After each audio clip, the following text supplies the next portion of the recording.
Welcome to this explainer. Today, we're going to take a super practical journey through a typical hospital shift. And together, we'll master some absolute essential A2 English skills. Because let's be real, whether you're a nurse, a doctor, or any other healthcare pro, clear communication is literally just as vital as your clinical skills. So let's dive right in and make these grammar rules crystal clear and easy to actually use in your daily routine. Here's our quick roadmap for today. We'll cover 1. Greetings and introductions.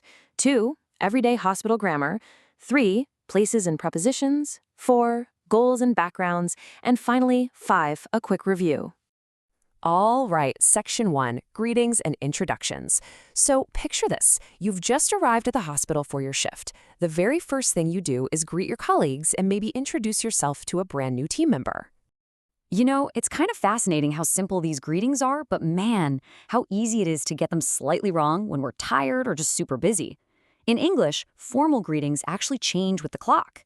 Before 12 noon, as you're walking into that early shift, you say, good morning. From 12 to 1800, or 6 p.m., you transition to good afternoon. And if you're taking over the night shift, probably fueled by plenty of coffee, after 6 p.m., it's good evening.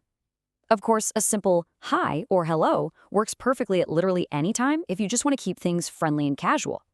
So what happens when you're introduced to a brand new patient or maybe a new doctor on the floor? If someone says, good morning, my name's Dr. Ivanova. Nice to meet you. You should reply, nice to meet you too. Notice that little word right at the end there, T-O-O. It sounds exactly like the number 2, but here it simply means also. It's a really common mix-up, but you're really just saying, it's nice for me to meet you also. Well, when your shift is finally over, it's time to head home. You can always use a standard goodbye or a quick bye. But if you want to sound really natural, try saying, see you later or see you on Monday. Now watch out here. A really common trap when translating directly from other languages is saying, look you later. No way, we don't say that. In English, we always use the verb see for this kind of goodbye expression. Moving right along to Section 2, Everyday Hospital Grammar. You're out on the ward now, and in a clinical setting, precise language isn't just a nice to have, it's absolutely critical for patient safety. Let's tackle one of the trickiest parts of English, articles. I mean, I've always noticed how easy it is to mix these up. When exactly do we use a, an, the, or just nothing at all? Well, use a or an when you're talking about just one single thing, and it's new or general to the listener. Like, there is a doctor. We don't know which one yet. But if you both know exactly who you're talking about, you use the for that one special person. The doctor is in the office. See, we both know exactly which doctor we mean. And if you're talking generally about all of them, just drop the article entirely, like doctors help people. Now let's zoom in a bit on a versus an. It's pretty wild, but the rule here is entirely about sound, not spelling. You use a before a consonant sound, like a hospital, and you use an before a vowel sound. You know, those a, e, I, o, and u sounds. But watch out for the word hour. Even though it starts with an H, that H is totally silent. It sounds exactly like hour. Because it has that vowel sound, you absolutely must say an hour, never a hour. Okay, here's a great little trick to remember, out on the ward when you're pointing things out. If you're holding medication right near you, you've got to use the right word. For one single item, use this. This tablet is for the patient.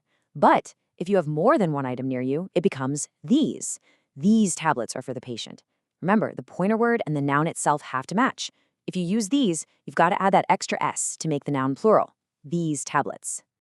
All right, Section 3, Places and Prepositions. As you're navigating the hospital corridors, talking about where you're going or where you came from, you really need the right prepositions. These are 3 tiny words, but man, they are incredibly important for locations. From indicates your origin, your country, or your start point. Where are you from? I'm from Italy.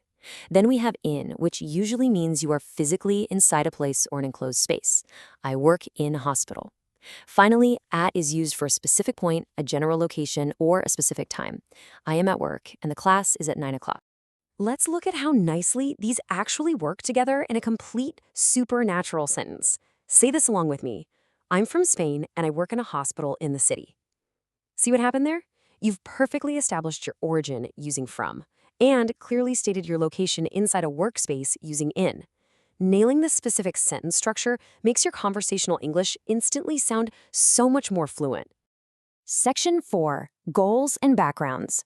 Phew, it's finally time for a break. Let's transition our story to the hospital break room. This is the absolute perfect place for friendly chats with colleagues about your careers, your backgrounds, and your life goals. So imagine you're pouring a much-needed cup of coffee and a new colleague turns to you and asks, "What do you do?" I want you to pause right now. Think of your actual job title in English. How would you answer this? Did you get it? When someone asks, "What do you do?" they're not asking what action you are doing right at this exact second. They're actually asking about your profession. The perfect answer is, "I'm a nurse," or "I'm a doctor." Another super common break room pair is, "How are you?" Try to give a full, polite answer like, "I'm good, thank you. And you?" Don't just grunt the word good. Using the full phrase, "I'm good," shows a whole lot more warmth. Now, because you meet people from literally all over the globe in a hospital, you're likely going to hear a specific family of words, and it's fascinating to see how they change. The first is immigrate. This is a verb. It's the action word for leaving your home to live in a new country. For example, many doctors immigrate to other countries to work. Now notice this spelling change at the end of the word here. Immigrant, ending in ANT, is a noun. This word specifically refers to the person themselves. If your colleague moved from Spain to work with you, you could say, "He is an immigrant from Spain. He lives here now." When you need to talk about the person, use immigrant.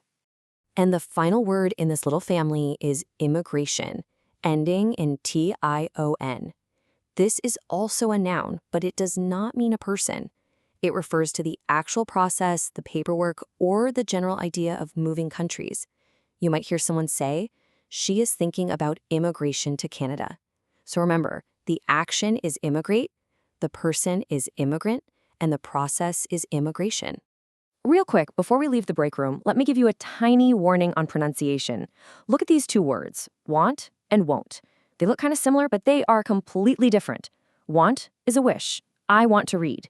But won't is the short form of will not, expressing a negative future action. I won't be late.